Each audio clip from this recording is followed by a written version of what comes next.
Estamos en esta oportunidad conversando con los candidatos a diputados al Congreso de la República, quienes no están aquí con nosotros en el estudio. Tenemos a Aníbal Samayoa del Partido Humanista. ¿Qué tal, Aníbal?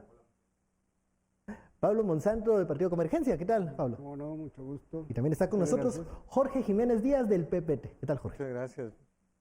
Comencemos esta conversación con la idea central que llevaría cada uno de su agrupación política al Congreso de la República. ¿Con qué propuesta novedosa ustedes llegarían allá a la 9ª Avenida? Comencemos aquí con Aníbal.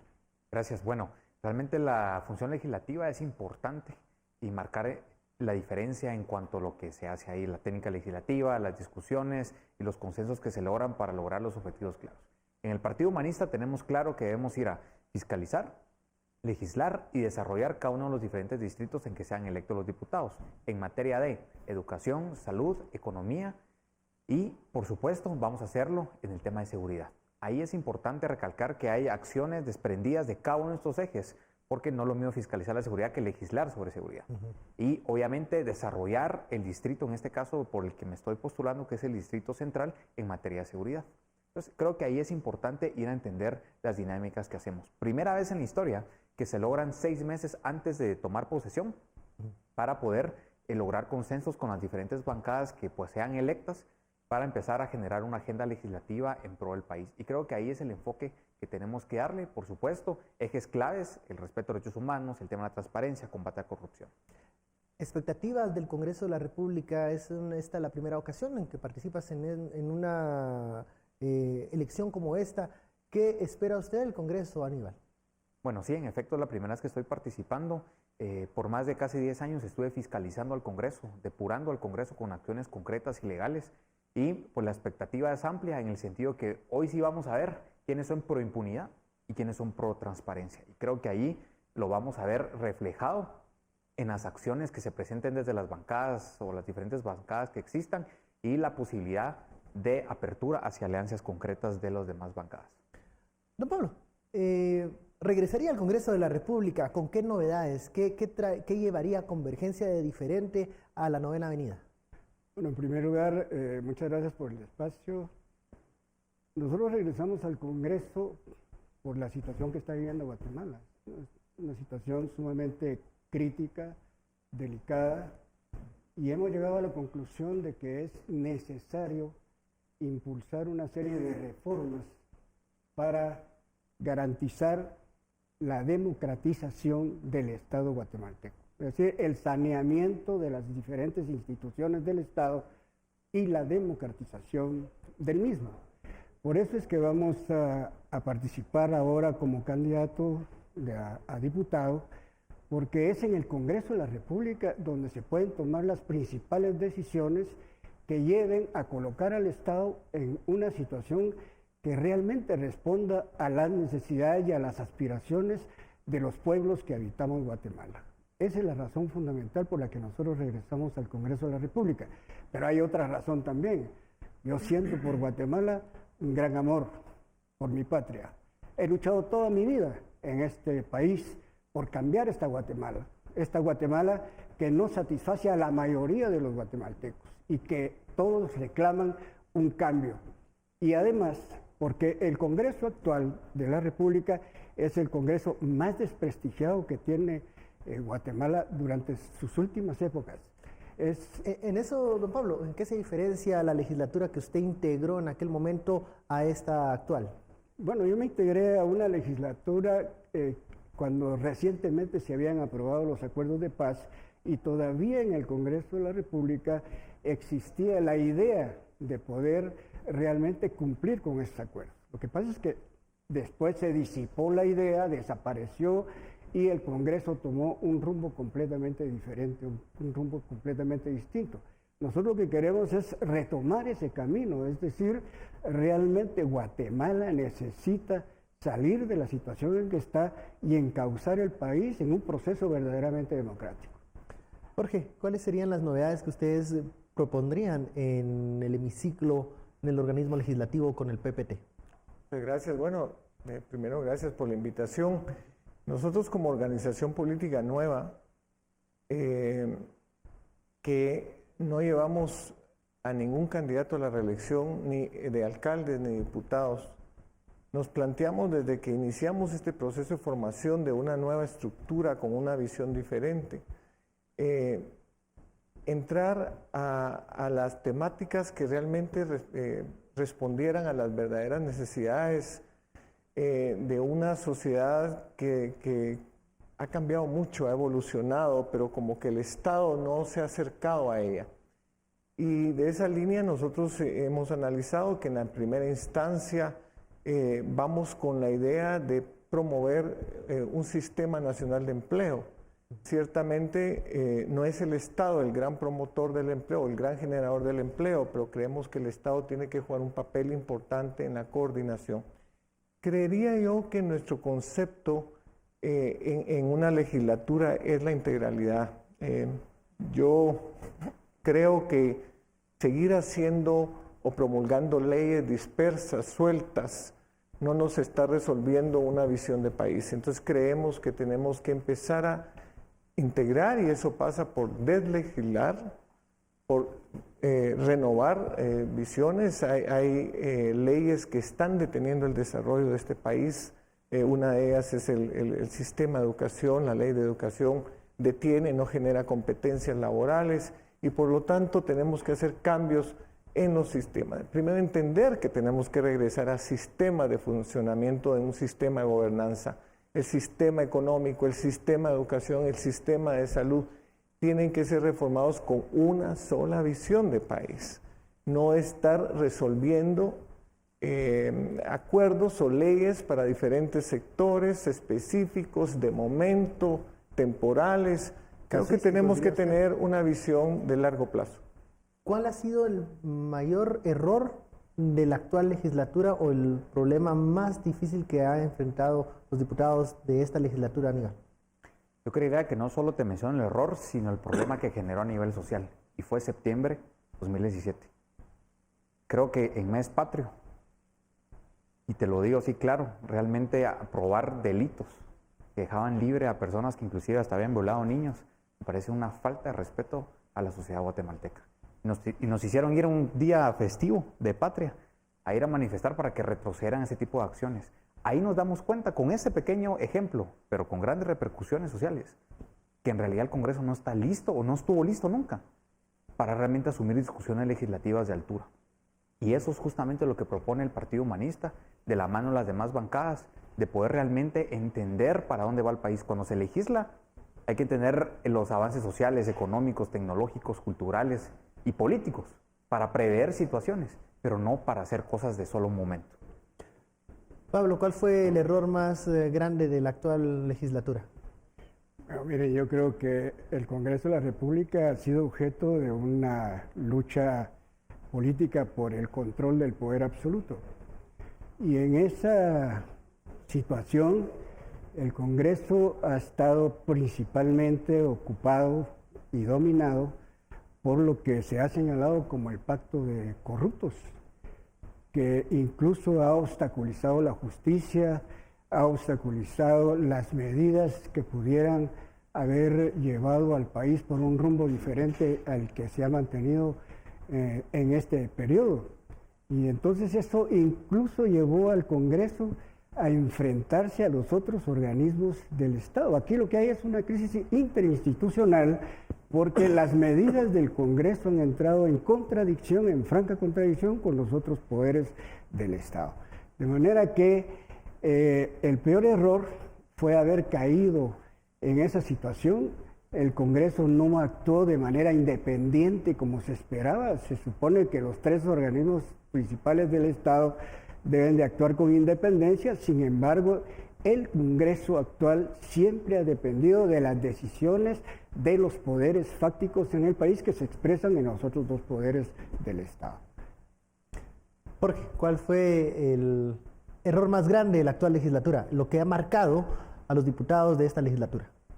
Yo creo también coincido que en septiembre del 2017 marcó o se destapa, digamos, toda una deficiencia del Congreso que se venir desde el inicio de esa elección. Creo que la elección de esa legislatura fue muy mala, muy emocional, no fue razonada, fue como que trastumbando con todos los acontecimientos que se venían. Yo sigo pensando que es el peor error, creo, de esta legislatura es seguir legislando por consecuencias y no por causas. Es seguir insistiendo en atender las cosas tan de apagafuegos, tan inmediatas. Y creo que ese es un gran error que le ha hecho un daño. ¿Fue reactivo el Congreso de la República muchas veces? ¿Activo? Reactivo. Totalmente, totalmente. A conveniencias de sectores, de momentos, de partidos, de cuidarse ellos mismos. Y creo que Guatemala no se lo merece. Creo que tenemos que orientar en una visión de largo plazo con gente preparada, con una visión de compromiso con su país. Y es importante, esta legislatura va a ser tal vez la que va a marcar la posibilidad de un desarrollo real en Guatemala o de regresar a índices de desarrollo humano más difíciles que los que tenemos. El problema del Congreso de la República se ve reflejado muchas veces en la poca legitimidad que representa para los ciudadanos la valoración que tiene la población del trabajo de los diputados. La pregunta es, ¿cómo sus bancadas o sus partidos políticos pudieran cambiar esa percepción de que el Congreso no representa la voluntad de las mayorías? ¿Iván? Bueno, en realidad hay que empezar con una, diría yo, operación quirúrgica, la ley electoral y de partidos políticos. El sistema de representación que tenemos en nuestro país no permite que tengamos o que tengan los actuales diputados la legitimidad y nosotros, como ciudadanos, la voz de poder exigir de forma directa y concreta a los demás funcionarios públicos, en este caso que son diputados, las acciones en concreto. En ese sentido, si bien es cierto, yo creería que esa ley electoral y partidos políticos puede asemejarse a un perro ya con rabia, pues hay que matarlo y proponer una nueva, empezando por el tema de la representación. Eso es importante. Yo he escuchado de muchos candidatos a diputados propuestas, ¿verdad? De que miren, vamos a hacer una para que el candidato se acerque a la población.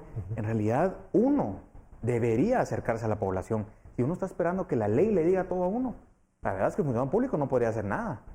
Pero necesitamos empezar a cambiar la ética con la que se ejerce la función pública, pero también las leyes que permitan ese ambiente, que lo hagan. Hoy por hoy, la ley electoral y de partidos políticos solo cubre a los corruptos y los tiene realmente en un limbo bastante favorable hacia ellos, empezando por el tipo de campañas en un partido humanista en que de reciente creación no podíamos hablar en medios porque todo es delito, todo es cárcel, hasta que empezara el proceso electoral. Es decir, otros que ya estaban haciendo marca, desmarcaron del pelotón justamente por esas leyes favorecidas a ciertos sectores. Entonces yo sí creo y considero importante que hoy por hoy el que sea candidato y el que quede, estemos en la disposición realmente de elevar la barra de la ética de la función pública, pero también de hacer las reformas concretas y serias a una ley tan importante como la ley electoral y de partidos políticos, que concluye diciendo debiese tener dos partes, la reforma electoral y la reforma al sistema político de Guatemala. Bueno, vamos a la pausa, regresamos con las respuestas de Jorge y de Pablo referente a cómo cambiar esa percepción que se tiene del Congreso de la República. Volvemos luego de la pausa.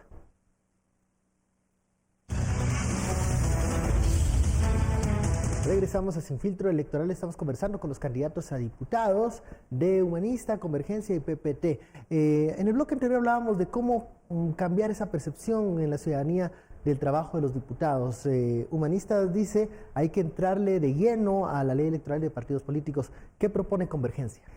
Nosotros en Convergencia entendemos que las principales demandas de la población son el empleo, es el tema de la educación y la salud. Y, por supuesto, el Congreso de la República debería dedicarse a trabajar principalmente para crear condiciones de manera que esas demandas de la población puedan ser resueltas en el menor tiempo posible.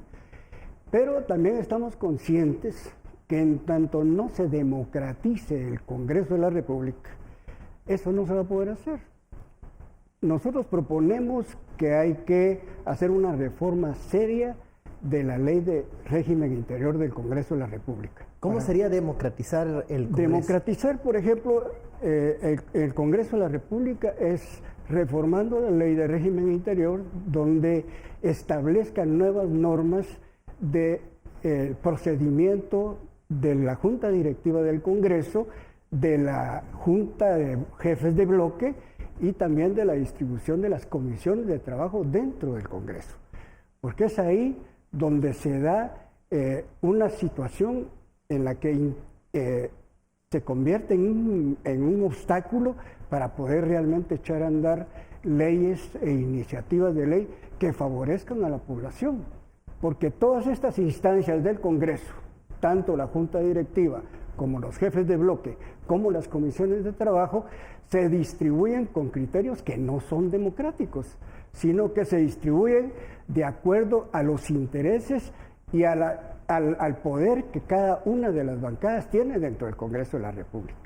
Por supuesto, para poder democratizar el Congreso totalmente, debe la población votar por nuevos diputados, por diputados que no estén en este Congreso que está ahora en Guatemala, porque más de 100 diputados en este Congreso actual están involucrados en el tema del pacto de corrupción. Y eso es una demanda popular, es decir, la población en general ha manifestado su exigencia de que estos diputados salgan del organismo legislativo para poder echar a andar los proyectos de ley que favorezcan a la población y al país. ¿Cómo cambiamos la percepción de los ciudadanos? ¿Cómo cambiamos la imagen del Congreso de la República? Pues, mire, yo creo que el Congreso de la República, para empezar, debemos de entender todos los políticos que, si bien es cierto, fuimos electos bajo una representación partidaria, a partir del día que tomamos posesión dejamos de ser representantes de un partido político como tal, sino que empezamos a ser funcionarios y representantes de una población que nos eligió. Y tenemos que aprender que el Congreso ciertamente es un foro, un principal foro de acuerdos. Deben de haber consensos de corto, mediano y largo plazo que le transmita a la población resultados concretos. Tenemos que decir, bueno, las bancadas vamos a desarrollar tales y tales planes. Yo creo que en la medida que informemos a la población con cuestiones concretas, vamos a empezar a lograr mejorar esa imagen y volver a rescatar esa investidura, digamos, de honor, de dignatarios que requiere la población. Estoy convencido que el Congreso tiene un reto enorme en esta legislatura, y eso va a pasar por ser ejemplo y por actuar en realidad bajo los intereses de una población y no intereses ni sectoriales ni partidistas. Ahora, ¿hasta dónde puede llegar las intenciones de modificar, lo decía Pablo, el régimen interior? Aníbal hace más énfasis en la elección de los diputados. ¿Por dónde se debe de comenzar el cambio para elevar la legitimidad del organismo legislativo? Bueno, es que por muchos frentes. El primero es entender el proceso que estamos viviendo en este momento y evitar los errores desde el primer día. El resultado es que vemos a los congresos tratando en el tercer año ver si hacen una reforma, y vemos lo que pasaron aprobando el tema del transfugismo y se pasaron afectando ellos mismos en sus intereses. Entonces nos damos cuenta que hay muchas cosas que hacer. Creo que hay que transparentar la gestión pública y, en este caso en el legislativo, ser claros. La rendición de cuentas hacia la sociedad es importantísima. Yo siempre he dicho en todas las entrevistas, y lo diré ahora, que mi número de teléfono es el 3559-0119, y lo he puesto abierto y les puedo enseñar que he recibido mensajes de mucha gente que me dice, yo creo que por aquí veré la cosa, empieza a hacer propuestas, y eso es lo que me interesa, que gobernemos con la gente, que la gente se acerque a su diputado y diga, con este me siento representado, y entonces empecemos a cambiar las cosas. Por supuesto, las negociaciones hoy importantes en el Congreso toda vez sean sobre la mesa. Ahora, existió en 2015 esta percepción de que se iba a mejorar la dinámica legislativa porque entraban arriba de 90 diputados nuevos, pero iban con las mismas dinámicas de los legisladores antiguos. ¿Qué nos garantiza que diputados que no han estado contaminados de la clase política actual no van a llegar a hacer lo mismo? Bueno, te avalo todo tu comentario. En realidad la gente sí decía eso. Miren, tantos diputados nuevos y por qué el Congreso no funciona. De hecho, es el más que no... Bueno, el Congreso actual, el que no tiene legitimidad es este. Pero te puedo decir algo. La experiencia y el respaldo que hay bajo, en este caso, tras Aníbal Samayoa, la tengo dispuesta en mis redes sociales. La gente, por eso digo yo, ahí están las propuestas. Ahí está cómo lo vamos a hacer. Ahí está de dónde venimos. Cuál es la preparación. Y quiénes son las personas que nos respaldan. Eso es importante que la población lo reconozca. Lo que pasa es que en otros casos, y ese es el problema de los listados cerrados que tenemos, apadrinan diputados que no saben nada y entonces los colocan porque pagan en este caso, una posición dentro de un listado y vemos lo que está pasando. Esto no se trata de si él es joven, si él es grande, si es mujer, si es indígena. Eso realmente no es relevante. El problema es que el ser humano que se está postulando tenga unas capacidades suficientes para poder asumir una función legislativa. ¿Qué hacemos con la elección de diputados? Pareciera que cuando se habla de renovar el Congreso de la República se piensa en rostros nuevos, pero no ha funcionado en el pasado. ¿Qué mecanismo de presión tenemos los ciudadanos para exigirle a los diputados nuevas dinámicas legislativas? Bueno, por eso es que nosotros en Convergencia insistimos que lo que hay que realmente cambiar es el sistema, porque es el sistema el que de una u otra manera lleva a los diputados de nuevo ingreso a incorporarse a las formas tradicionales que han establecido las bancadas anteriores, porque efectivamente lo que decía el diputado es cierto.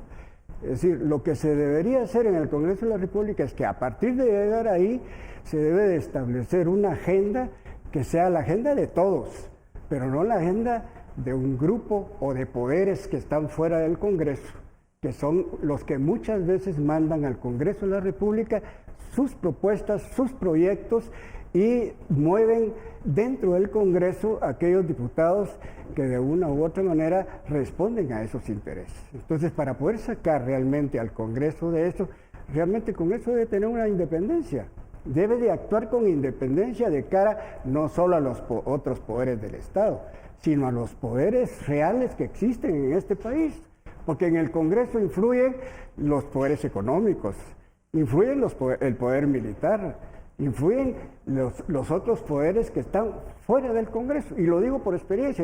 Yo estuve en la Escuela de Economía y en la Comisión de Economía, y a la Comisión de Economía llegaban los proyectos y las iniciativas de ley de las cámaras empresariales. Y la mayoría de diputados jamás leían eso. Incluso el funcionamiento de ¿por qué insistimos nosotros en el funcionamiento de las comisiones y en la distribución de las comisiones? ¿Por qué? Porque en el Congreso se ha establecido una forma de actuar que incluso esa misma forma fomenta la corrupción. Porque, por ejemplo, la Comisión de Economía, era raro cuando llegaba la mayoría de diputados que pertenecían a la comisión. La mayoría de veces solo nos juntábamos dos, ¿y qué era lo que pasaba? Pero para pagar las dietas de la comisión se pasaba la lista de los diputados en el pleno para que ahí la firmaran. ¿Por qué se daba esa irresponsabilidad? ¿Porque nadie los está fiscalizando o nadie porque no hay dentro del Congreso establecido normas que obliguen al diputado a cumplir con sus obligaciones y además ejercer su pleno derecho, porque aunque uno protestara le decía, mira, no vas a lograr nada, porque aquí todos, o todos hijos o todos entrenados y todos nos cubrimos con la misma chamarra. Entonces, ¿por qué existe ese criterio dentro del Congreso? Porque se propicia el ambiente para que eso funcione de esa manera.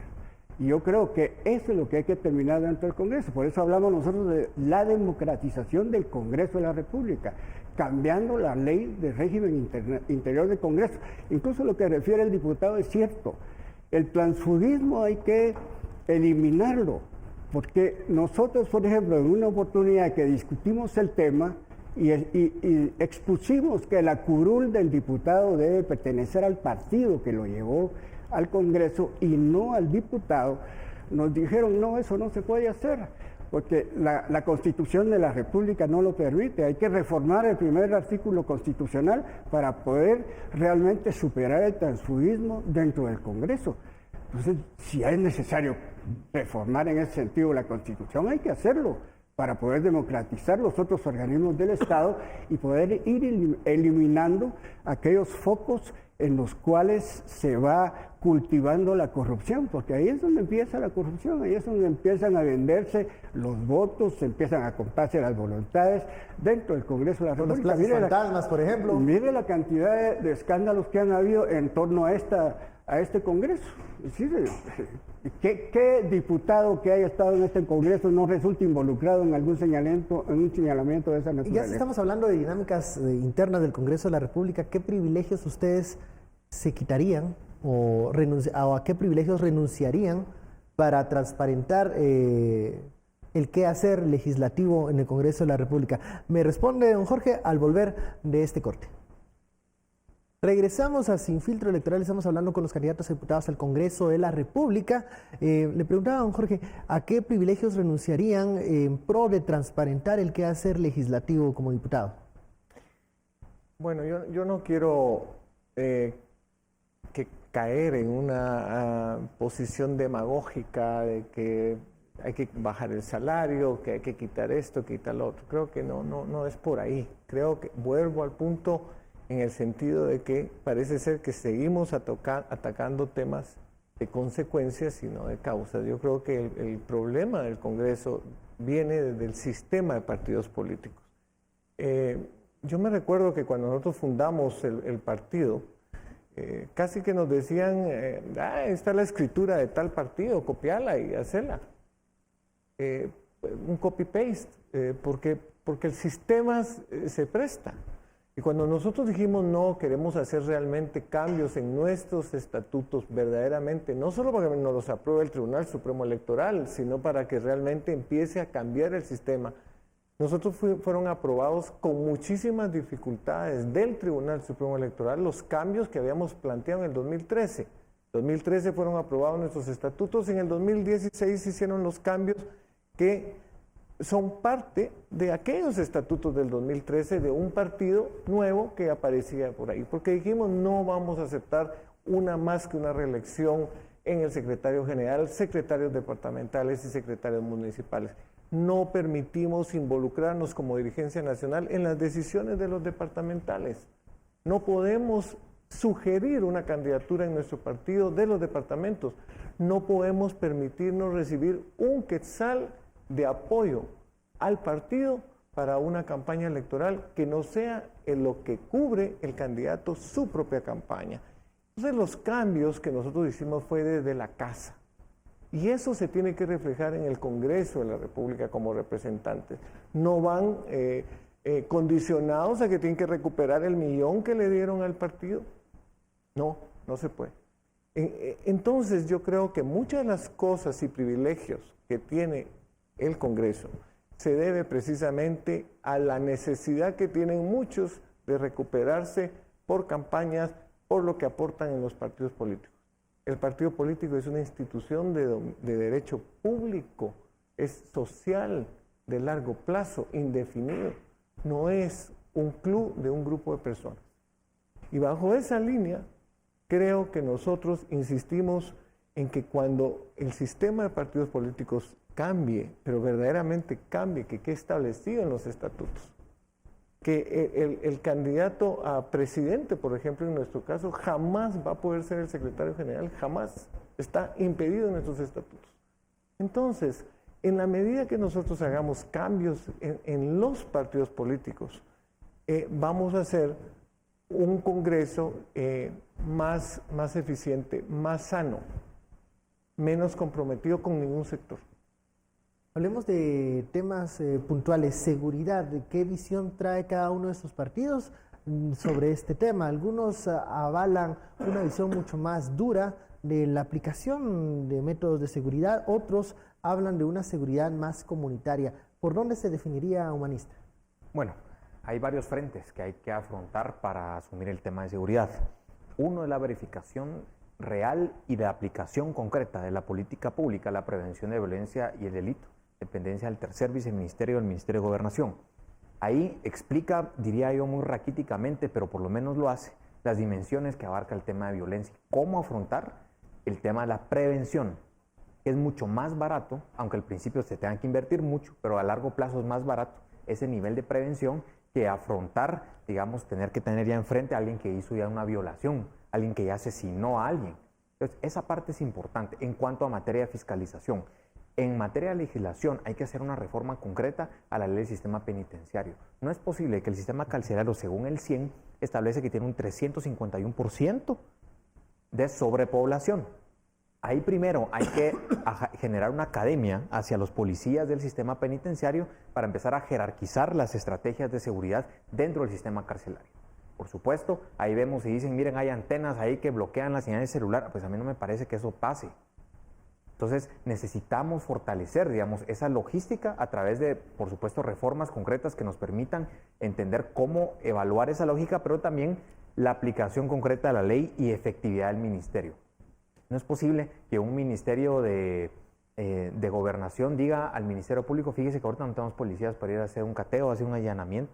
Esas son cosas importantes que tienen que estar atendiendo. Entonces no puede ser que, mire, es que me llamó y yo no lo atendí y no pude. Ese tipo de cosas no pueden estar ocurriendo. Es decir, en la fiscalización también hay que darle una lógica a los procesos internos de cómo se realizan las cosas. Es imperioso. Y una de las cosas que más pide la población guatemalteca es la seguridad, porque es la que más nos ataca. Entonces yo creo que ahí, en ese sentido, hay que hacer reformas en ese aspecto. Por supuesto, habría que hacer y evaluar la posición, inclusive hasta construir un cierto carcelario más para distribuir un poco esa masa, pero a partir de ahí empezar a reducir.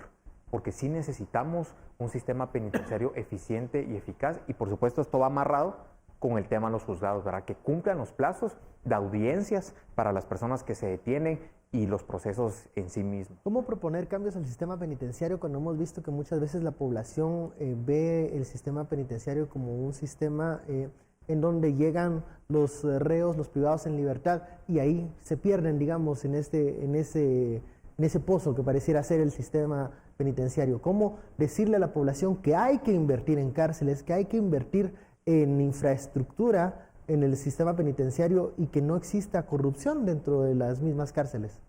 Bueno, es que justamente por eso lo planteaba, porque metemos a los todos contra todos en la misma carceleta. Ahí necesitamos empezar a generar desde el comportamiento del acusado, el tipo de delito que va cometiendo, y empezarlos a separar. Una de las cosas que no se hace es generar productividad dentro del sistema carcelario. Pues tenemos ahí las granjas penales que se establecen en el Código Penal, no funcionan como deberían idealmente funcionar. Entonces no tenemos sistemas de reinserción social. Entonces lo que va a seguir pasando es que vamos a seguir diciendo, miren, hay que construir 10, 15, 20 cárceles porque el comportamiento delictivo pareciera que no hay certeza jurídica en la aplicación de la norma. Y cuando existe, a veces pasa que no es a una persona que realmente sea culpable. Es decir, el sistema de penitenciario va muy de la mano con el sistema de justicia. El tema del juzgado, las salas de apelaciones. Por eso pretendemos despolitizar la selección de los magistrados, ¿verdad? Porque esa es una de las reformas que hay que asumir y es una de las cuestiones que se van a elegir justamente en el siguiente año, los magistrados de salas y jueces. Pero si politizamos eso, es muy sencillo. Por eso vemos que el sistema penitenciario está politizado. Ahí vemos algunos aliados a políticos que eran dueños de cárcel, los terminan matando.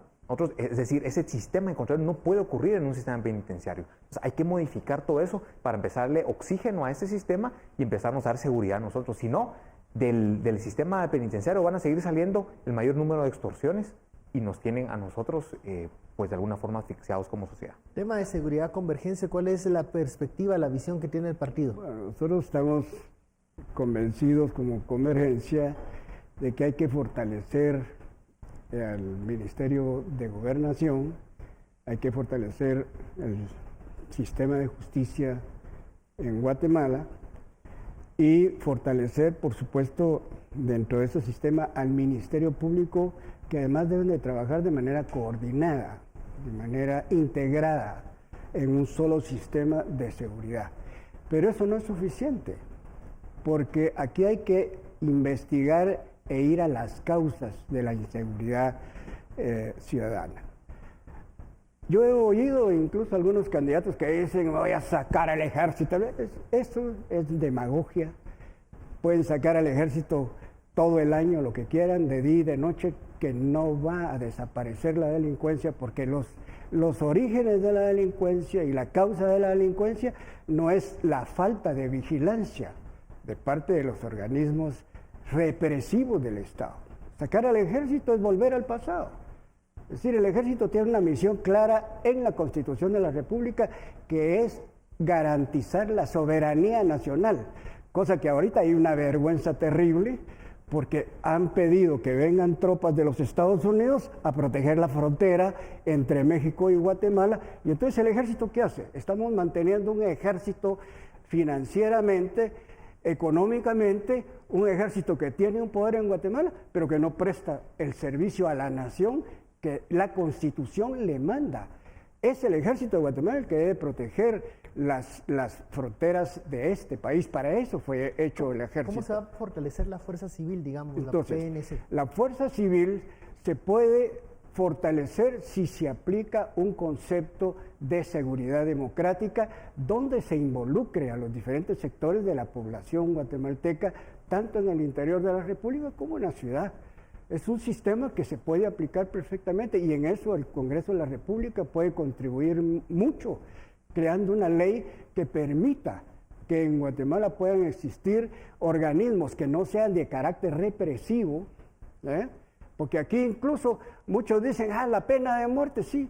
¿A cuánto? Si aquí matan 18 gentes al día y durante la época de la confrontación armada morían 30, 38, o sea, la pena de muerte siempre se ha aplicado en este país, sea legal o no sea legal.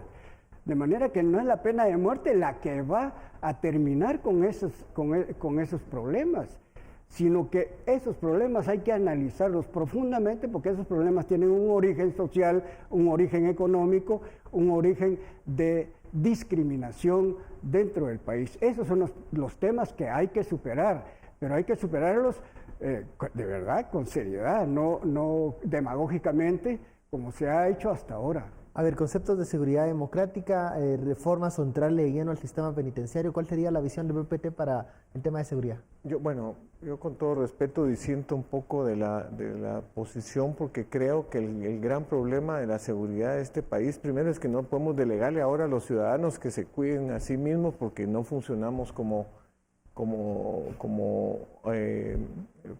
gobierno, ¿no?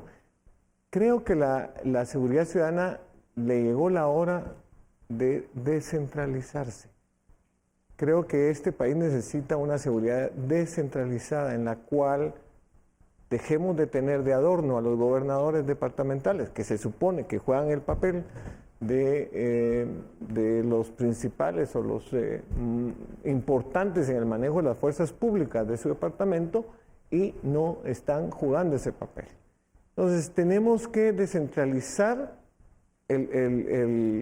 la seguridad porque cada departamento tiene sus propios conflictos, su propia dinámica en la convivencia, en las relaciones sociales, en el tipo de delitos que se dan en cada uno de los departamentos. Entonces tiene que haber una descentralización clara. Yo no creo en el Superman del ministro, ni de 5 viceministros, ni en este momento creo que la sociedad está esperando que hagamos un sistema preventivo de la seguridad. Tenemos que actuar rápido y creo que la forma es descentralizar inmediatamente la seguridad, adaptarla a las necesidades de cada departamento y empezar a aplicar con mayor severidad algunas leyes, como por ejemplo el tema de la extorsión, que es uno de los delitos que más está generando muertes.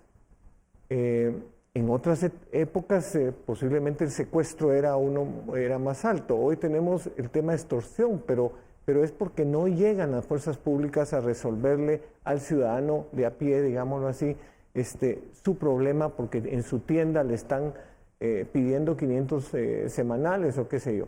Entonces, yo creo que tenemos que hacer cambios radicales en el tema de la seguridad ciudadana. Descentralizarlo no correría el riesgo, por ejemplo, en algunos departamentos en donde hay presencia o se cree influencia de crimen organizado que sean cooptadas la seguridad descentralizada que estaría a cargo de las gobernaturas? Yo me atrevería que en primera instancia la primera etapa debe ser descentralizar y segundo, yo creo en una organización que esté por encima de la policía civil, pero que no sea el ejército, digamos, que juegue el papel. Entonces sí creo que ha funcionado en algunos países la Guardia Nacional. Y creo que podría plantearse un concepto de una Guardia Nacional que esté más preparada con una visión. Siempre de carácter civil. Siempre de carácter civil o podría ser una combinación de ambas, pero con una visión de resguardo a la propiedad privada, a la ciudadanía en general, a lo inmediato, digámoslo así, al tener la cercanía con la ciudadanía. Entonces yo creo que la Guardia Nacional podría ser como el caso de Costa Rica, que ha funcionado muy bien. No es un ejército en las calles, es una organización con experiencia y capacidades más que técnicas propiamente civiles, reactivas, sino es todo un trabajo, una organización mucho más fuerte que una organización de policía. Bueno, vamos a la pausa, regresamos con el tema de la ley electoral, los cambios que ya algunos de ustedes habían adelantado y también qué vamos a hacer con el tema del combate a la corrupción. Volvemos. Regresamos al Sin Filtro Electoral. Estamos conversando con los candidatos a diputados al Congreso de la República de los partidos Humanista Convergencia y PPT. Hablábamos en el bloque anterior sobre las visiones que tienen para solucionar el tema de seguridad. Pero hay otro tema que también acaparó el debate de la actual legislatura, es el combate a la corrupción. ¿Por dónde debe el Congreso de la República jugar un rol predominante en la lucha contra la corrupción? Sabiendo que en septiembre pues finaliza el mandato de la Comisión Internacional contra la Impunidad en Guatemala, CICIG. Humanista, ¿qué propuesta trae? Bueno, tenemos en principio dos. Una, reformas concretas a la ley del servicio civil. Ahí creemos que hay un foco de corrupción altísimo en cuanto a lo que se mencionó a un inicio y mencionabas de la ley de, las plazas fantasmas. Ahí en realidad hay que modificar todo el sistema, empezando de algo de forma que pareciera sencillo, pero realmente tiene un espíritu bastante de fondo, y es que el presidente hoy por hoy, la ley así lo establece, que nombra a dedo al secretario del ONSEC, cuando es quien debiese a través del mérito, los incentivos adecuados y la capacidad generar el sistema de oposición para entrar al servicio civil. De hecho, el FMI la semana pasada estableció un estudio dedicado, deberían buscarlo si tienen tiempo, a Guatemala, y establece que en las recomendaciones para generar transparencia, las reformas a la ley de servicio civil son importantes. El otro tema son la ley de contrataciones del Estado. Aquí hay focos de corrupción importantísimos, ¿verdad? Se nombran, ya hemos visto muchos reportajes de cómo se nombran a dedo ciertos proyectos, sin importar si es compra directa, si es subasta inversa, desde el nombramiento de juntas de licitación hasta la adjudicación del proyecto, suelen desincentivar a las empresas o las personas individuales o jurídicas que realmente tienen las intenciones de prestar un servicio al Estado. Entonces creemos que ahí es importante empezar a hacer los cambios necesarios para realmente prestar servicios a la población. Para eso recauda el Estado los impuestos, ¿no? Para prestarnos servicios como ciudadanos. Pero si recauda, sea el monto que sea, y en el momento de pasar el filtro para prestar el servicio, hay corrupción.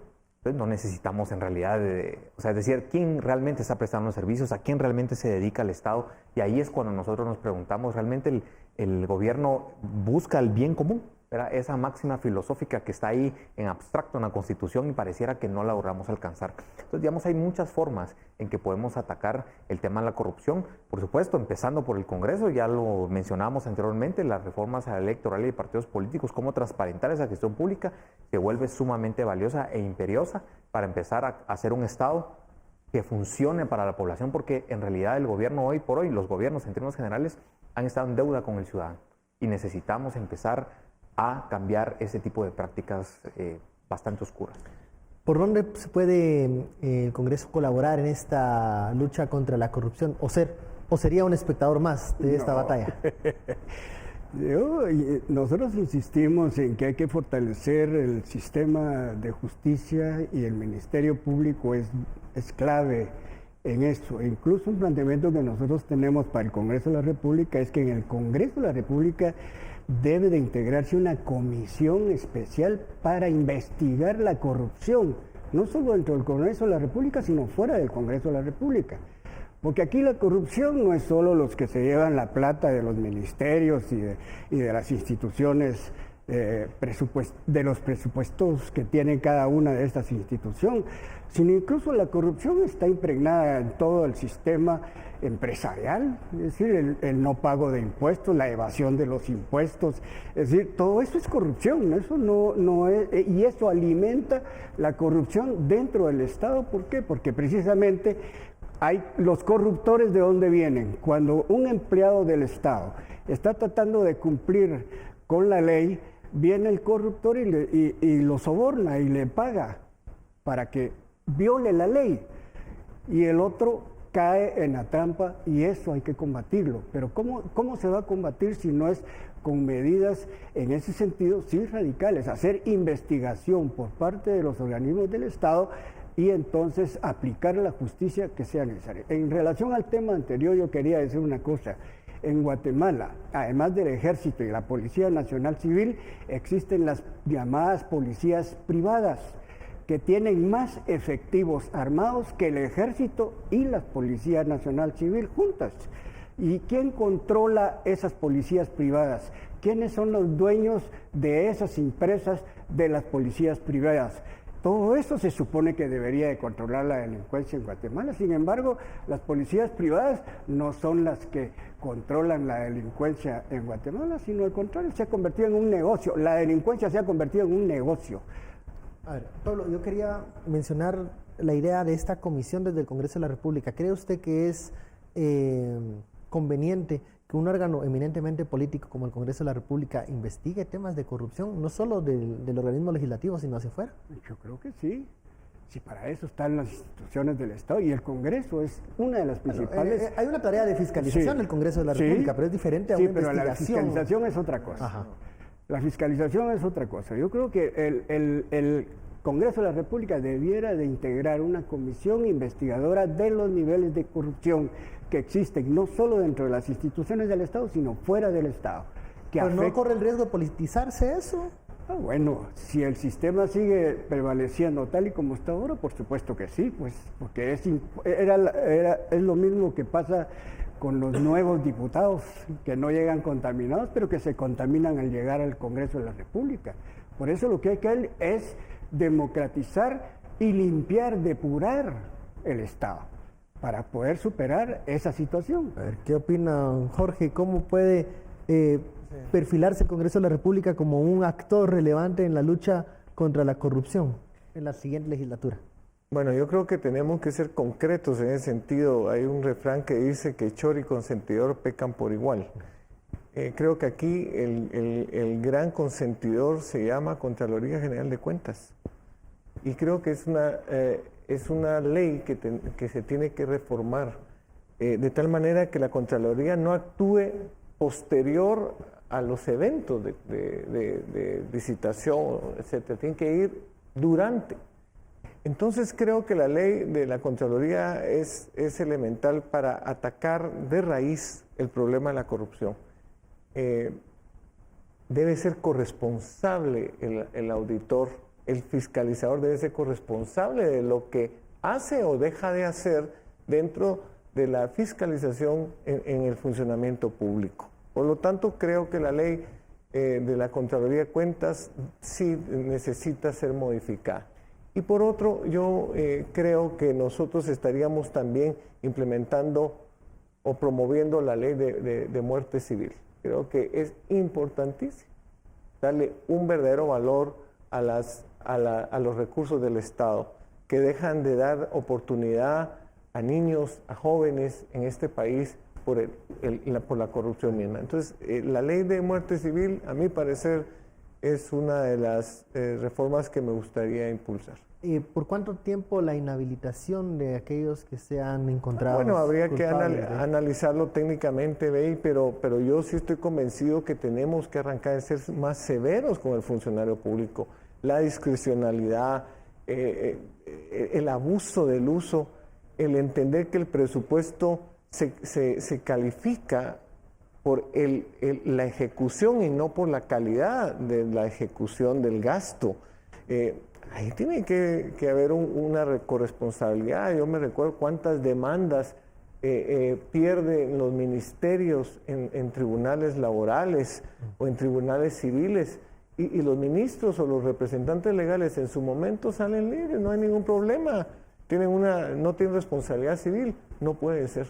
Tenemos que empezar a hacer que aquel que tenga responsabilidad con fondos públicos y con la cosa pública tiene que ser verdaderamente corresponsable en ese momento y las consecuencias de la falta o el uso inadecuado de ese recurso. Bueno, hemos llegado al minuto de oro, este espacio que tiene cada uno de ustedes, candidatos, para enviar un mensaje a la audiencia.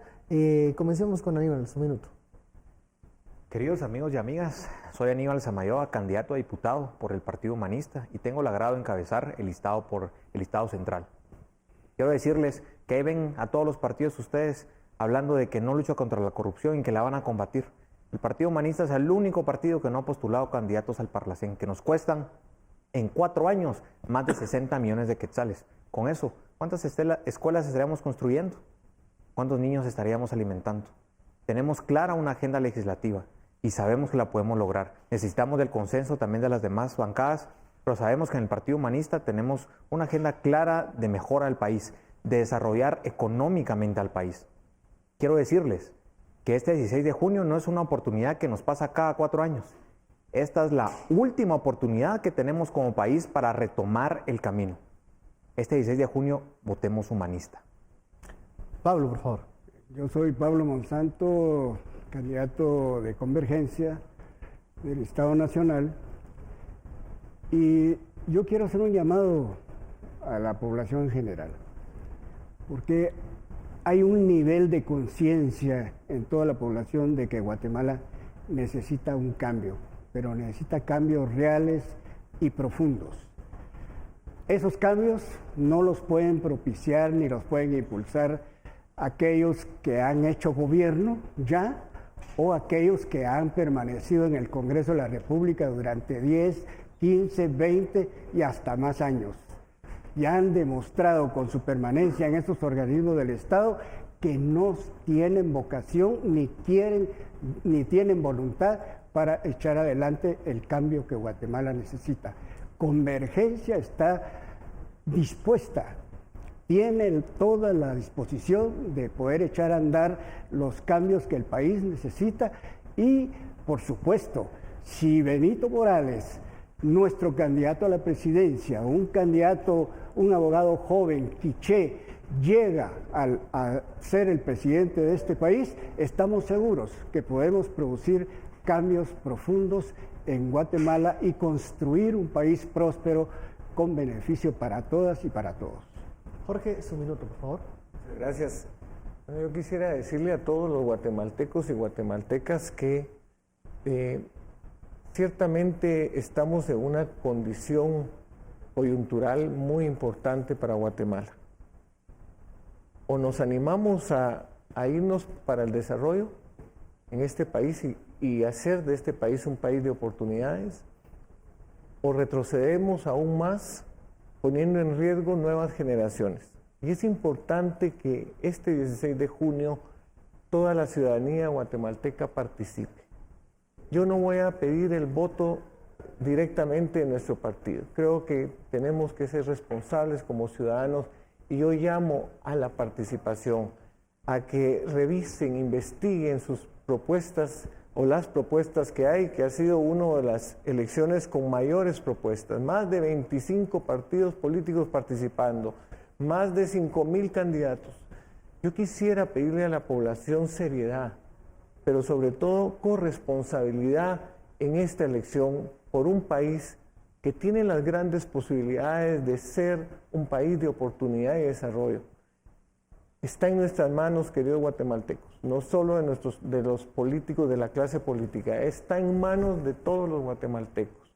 Y con humildad y en nombre de nuestros hijos, nuestros nietos, yo le pido el apoyo a todos los ciudadanos para que salgan y digamos sí a Guatemala. Salgamos a votar por nuestra mejor opción, pero no nos quedemos en casa, dejemos la indiferencia, dejemos la indolencia por un lado y asumamos el reto de ser ciudadanos y no habitantes de este país. Muchas gracias. Gracias, Jorge, Aníbal, Pablo, por esta conversación. Esperamos que, bueno, ya conociendo las diferentes visiones que tienen de los distintos problemas que irían a enfrentar al Congreso de la República, pues veremos cómo sería una legislatura con ustedes ya el siguiente año. Y como ya lo decía cada uno de ustedes, también esperando a la población el 16 de junio en las urnas. Muchísimas gracias, Aníbal, Pablo, Jorge, a usted. Muchas gracias por su sintonía y preferencia. Esto fue Sin Filtro Electoral. Nos vemos.